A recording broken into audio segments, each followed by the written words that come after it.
But what happens is that snow comes down, and then that melting starts underneath, and then it freezes later, pushes up under your shingles, and then where's it go? Down your walls.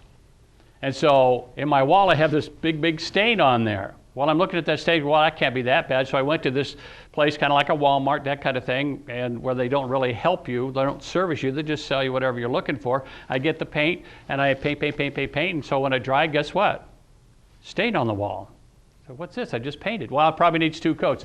Paint. It dried, guess what? Stain on the wall. 2 coats, still stain on the wall. Couldn't believe this. So I actually went to some place like Sherwin-Williams. They knew what they're doing.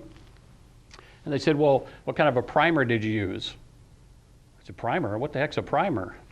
I don't know what a primer is. I'm terrible at this kind of stuff. I'm not kidding. She does all the repairs at our house, everything. I mean, all the tools at our house, they're hers.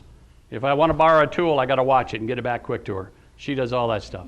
So I don't know any of this stuff, so I got the primer, got the paint, got it done right. At the same time, he sold me the right brushes, he sold me the right bucket, he sold me the right stuff to put down so I wouldn't put any more stuff on the rug, which I did before.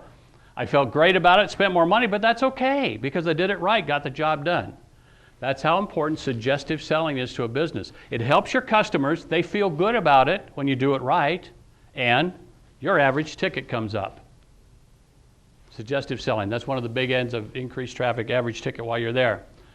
And again, to do the average ticket, just take a 30-day period of time. I'm going to get your gross do better. So they want me to spend more. And then the next week, a gal comes in and says, I should spend more of my advertising there, and I'll be doing better and all that stuff. Marketing is much more than just spending more on advertising. I will tell you, though, that most of the businesses, when I consult an individual business, usually they're under investing in their marketing. Sometimes they and sometimes the marketing dollars are there, but they're not using them properly. So we're going to talk a little bit about that, but let's talk about the 3 areas that you can actually increase in to increase your profits and revenues that have to do with marketing.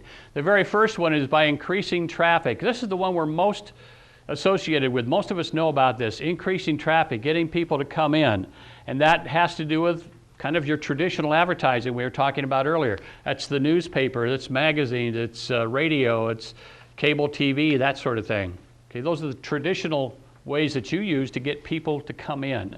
And you get more people to come in and you're going to sell more stuff and you're going to increase it, and that's fine. Now you have to be careful with name recognition because oftentimes someone will come in and say, well, this will, just keep your name out there.